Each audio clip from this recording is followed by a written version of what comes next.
Muy buenas a todos, bienvenidos a Cosas del Básquet, bienvenidos a un nuevo vídeo y hoy toca hablar sobre las declaraciones que hizo Stephen A. Smith hace apenas unos días en su programa en la ESPN, donde afirmaba que después de las victorias de Los Ángeles Lakers ante Milwaukee Bucks y ante Los Ángeles Clippers, el equipo californiano tenía más presión que nunca para hacerse con el anillo, para hacerse con el campeonato. Tanto LeBron James como Los Ángeles Lakers, tras estas dos victorias, tenían la mayor presión que han tenido a lo largo de toda esta temporada. Y yo voy a decir si estoy de acuerdo o no acerca de estas afirmaciones, porque realmente creo que se hace una lectura mala sobre la situación de los Lakers actualmente, tras la victoria ante Milwaukee y ante Los Ángeles Clippers. Y también ya voy a aprovechar a hacer un análisis sobre las lecturas que se hicieron, sobre todo desde Estados Unidos, en esa derrota de los Clippers ante Los Ángeles Lakers, ¿no? Las dos caras que tienen sobre todo la prensa americana a la hora de analizar el bando de Clippers y el bando de Lakers. Así que comenzamos con la situación de los Lakers. ¿Cuál es su situación actualmente? ¿Tienen más presión después de haber ganado y haber demostrado que pueden ganar a contenders como Boston Celtics,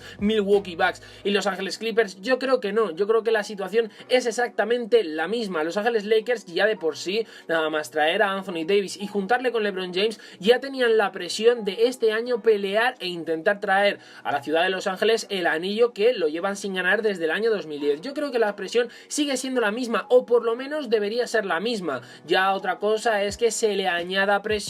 simplemente pues por eso, porque se ha demostrado que pueden ganar a equipos como Milwaukee Bucks y Los Ángeles Clippers, algo que se ha puesto en duda prácticamente durante toda la temporada regular, ya lo sabéis, cuando, bueno, pues muchos afirmaban que los Lakers sí ganaban, pero a equipos de media y baja tabla, que cuando se enfrentaban a equipos tops, a equipos como Milwaukee, Clippers, Boston Celtics, Toronto Raptors, Denver Nuggets, al final se desinflaban y no demostraban lo que sí demostraban contra equipos como por ejemplo Memphis Grizzlies, ¿no? Entonces se decía que era un conjunto que sí, muchas victorias, pero contra equipos flojitos, contra equipos mucho peores que ellos mismos, y cuando realmente se enfrentaban a equipos que en la balanza se equilibraba, pues realmente dejaban mucho que desear. Ya han demostrado que, por ejemplo, contra Boston Celtics ganaron en el Staples Center, ante Milwaukee ganaron en el Staples Center y ante Los Ángeles Clippers también ganaron en el Staples Center, eso sí, los Clippers como locales. Han demostrado que pueden ganar y que tienen armas suficientes como para vencer a equipos contenders, a rivales directos tanto de la conferencia oeste como de la conferencia este. Por mi parte, ya sabéis que desde el principio de temporada yo siempre he defendido que los Lakers tienen un equipazo, que tienen las herramientas suficientes como para ganar a cualquier equipo de la NBA, ya sea los Clippers, ya sea los, por ejemplo, Milwaukee Bucks, Boston Celtics, sea el que sea. Para mí creo que tiene un equipo muy sólido en ataque y en defensa,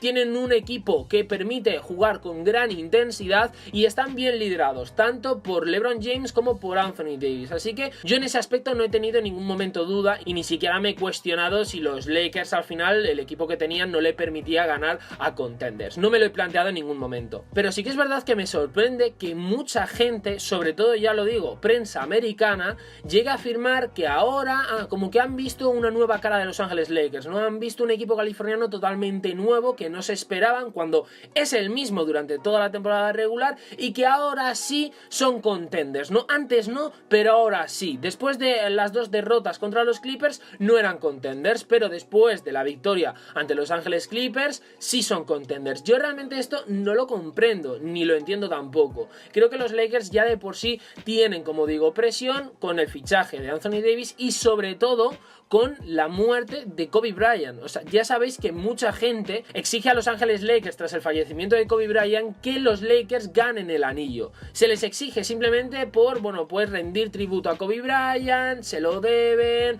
etcétera. Sería muy bonito, no digo que no, pero se le ha añadido más presión al equipo simplemente por ese suceso, por el fallecimiento trágico de Kobe Bryant. Y ahora se le añade más presión por parte de la prensa tras la victoria ante Los Ángeles Clippers y ante Milwaukee Bucks, cosa que realmente no entiendo, porque por ejemplo, si analizáis diferentes equipos, Milwaukee cuando se ha enfrentado a Los Ángeles Clippers, y me acuerdo en el estadio de Milwaukee, en el estadio de Wisconsin, ganaron por paliza a Los Ángeles Clippers, unos Clippers que no pudieron hacer nada en ataque. Nadie dijo que Milwaukee se le añadía más presión y que tenían más presión porque habían demostrado cosas. No, realmente se hizo una lectura del partido, Milwaukee ha ganado a Clippers y ya está, nada más. Seguían siendo contenders como previamente, antes de jugarse ese partido, se esperaba y se decía. Milwaukee era contender antes y después de vencer o jugar ante Los Ángeles Clippers. Y con Los Ángeles Clippers más de lo mismo. Ya sabéis lo que ha pasado en numerosas ocasiones, que si el tema del load management, Kawhi Leonard, Leonard, por ejemplo Paul George no ha podido jugar de manera regular, ha tenido partidos que se ha tenido que perder por molestias, por lesiones, etcétera, etcétera, y al final Los Ángeles Clippers es un equipo que, por ejemplo, tras el parón del All-Star ha encarrilado unas 3-4 derrotas y realmente luego volvieron a flote, pero nadie dijo nada, nadie criticó y nadie dijo al final que Los Ángeles Clippers sí eran contenders, pero tras esas 3 derrotas, 4 consecutivas ya dejaban de serlo un poco. Nadie dijo nada de eso y parece que los Lakers, si les pasa eso, por ejemplo, si pierden 3 partidos seguidos o tienen alguna baja importante tipo LeBron James, tipo Anthony Davis, lo que sea, ya se desinfla, bueno, pues el hype que tienen por este equipo y se le quita como contender, ¿no? Se le quita del saco de los principales aspirantes al título y me parece muy injusto, y aquí es donde entro a las lecturas que se hizo tras el partido, inmediatamente tras el encuentro entre Clippers y Lakers. A mí me sorprendió muchísimo que, por ejemplo, no sé si os acordáis, en el segundo encuentro Lakers-Clippers, un partido en el que los Lakers juegan como locales y los Clippers se llevan la victoria con ese medio tapón que le hizo Patrick Beverley en los últimos segundos del partido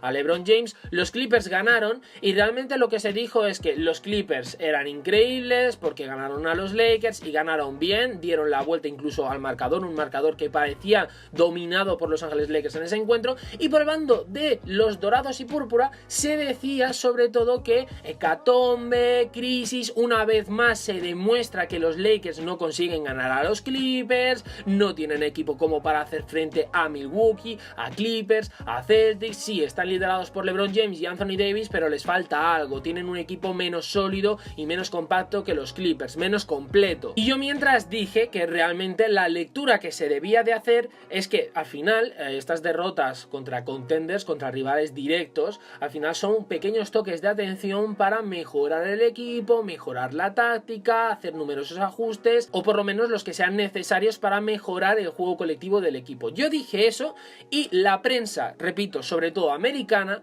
argumentaban eso, que los Lakers no tenían equipo suficiente como para ganar a contenders, que no tenían equipo suficiente y tenían un conjunto menos completo que los Clippers, etcétera, etcétera. ¿Cuál es la lectura que hacen ahora que los Clippers perdieron inmediatamente contra Los Ángeles Lakers? Que los Clippers con esta derrota tienen un pequeño toque de atención que les sirve para hacer numerosos ajustes, para, bueno, pues al final que no se confíen tanto y que se hagan los cambios necesarios para que el equipo funcione. ¿Os suena? Porque a mí sí, al final es la lectura que yo hice en su momento cuando los Lakers perdieron ante los Clippers, que es la lectura que hay que hacer, tanto con Lakers como con Clippers, es la misma lectura, pero sí que es verdad que a mí me llama mucho la atención que cuando los Lakers pierden ante los Clippers es hecatombe mundial, crisis, madre mía, y cuando los Clippers pierden ante los Lakers, tranquilidad, es simplemente un toque de atención, no se pueden confiar y con los ajustes que por ejemplo hará Doc Rivers, al final la situación mejorará y el equipo a nivel colectivo pues sufrirá un upgrade. A mí me llama mucho la atención esto, me metí por ejemplo en Twitter tras ese partido y vi numerosos tweets de periodistas en donde afirmaban: victoria de Lakers, sí, pero necesitando de un tremendo LeBron James, Anthony Davis y de Avery Bradley, pero esto será suficiente y volverá a aparecer Avery Bradley en una serie al mejor de 7 partidos. Es en plan, no sé si veis como esa intención de les doy un palo a los Lakers pero sin darlo, ¿no? Parece que les halago pero por debajo les doy un palo. Y a mí me llama muchísimo la atención esto porque al final los que ganaron y los que demostraron que la gente estaba equivocada, por lo menos la prensa, eran los Lakers, no eran los Clippers. Al final los Lakers demostraron que tienen equipo para ganar a los Clippers, un equipo que encima no pudieron contar con Dion Waiters, que al final con todo lo que ha pasado, ya sabéis, todavía no ha podido debutar. Al final los Lakers ganaron con Markieff Morris jugando mejor, por ejemplo, que Marcus Morris, con LeBron James muy bien, a un tremendo nivel de MVP, ya lo habéis visto, frente a Milwaukee y frente a Clippers. Pidió incluso expresamente defender a Kawhi Leonard, una de las cosas que también se puso en duda, que además han salido unas declaraciones, no sé si eran verdad,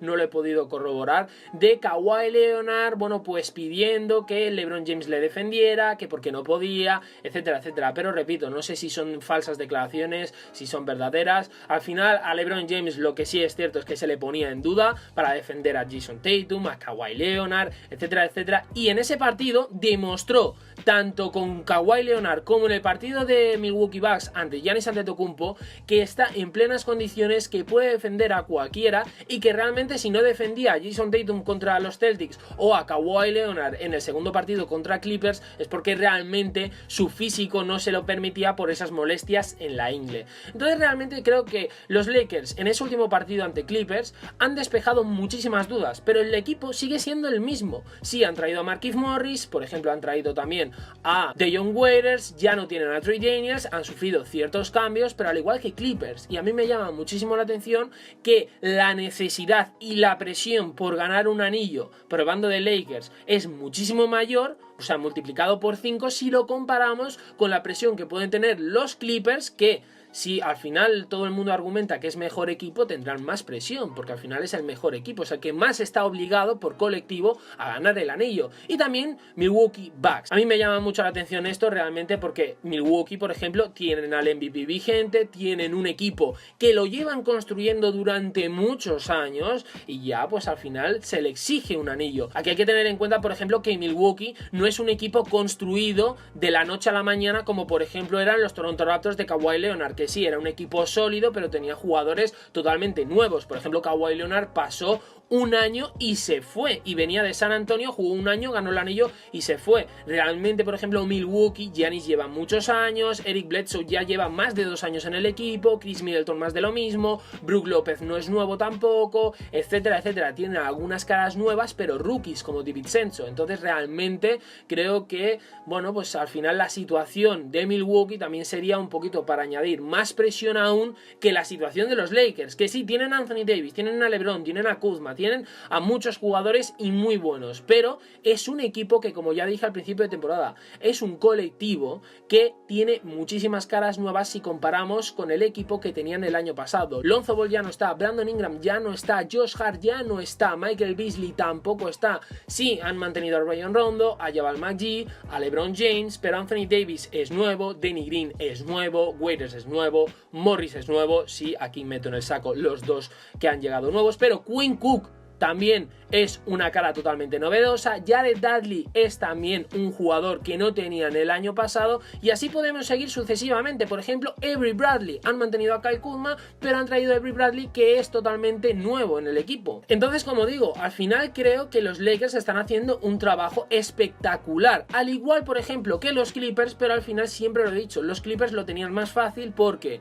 tienen un entrenador que es el mismo del año pasado, cosa que los Lakers no lo tenían. O sea, Frank Vogel no estaba en los Lakers el año pasado, estaba Luke Walton, y el año anterior los Clippers contaban con Doc Rivers, el mismo entrenador con el que cuentan hoy en día. Han mantenido a Patrick Beverley, a Montrezl Harrell, etcétera, etcétera, Landry Shamet, Lou Williams. El conjunto sólido que tenían el año pasado los Clippers lo siguen manteniendo. Sí, ha habido 2 cambios muy importantes, pero 2 cambios que al final son 2 estrellas. Cambiaron a Shai Gilgeous-Alexander y Danilo Gallinari a Oklahoma City Thunder para conseguir a Paul George, y se trajeron vía agencia libre a Kawhi Leonard. Entonces realmente creo que sí, han sido 2 cambios muy notorios, muy drásticos, pero son 2 cambios en los que te traes 2 estrellas y no reformas el equipo casi en su totalidad, cosa que los Lakers prácticamente sí lo han hecho. Nuevo staff técnico, nuevo, por ejemplo, entrenador y muchos nuevos jugadores, y eso para mí tiene una baza especial que hay que tener en cuenta a la hora de medir tanto presión como aspiraciones de cada uno de estos equipos contenders. Así que, dicho esto, espero que os haya gustado el vídeo. Si os ha gustado, darle like, suscribiros, comentarme si opináis más como yo o como Stephen A. Smith, si creéis que los Lakers tienen más presión que Clippers, que Bucks o que Boston Celtics, o por el contrario pensáis que tienen la misma presión y que realmente el haber ganado a estos 2 equipos, tanto a Milwaukee como a Clippers, no supone un añadido de presión, no de necesidad de cara a ganar un campeonato de la NBA. Así que os espero en próximos vídeos aquí en Cosas del Básquet. Adiós.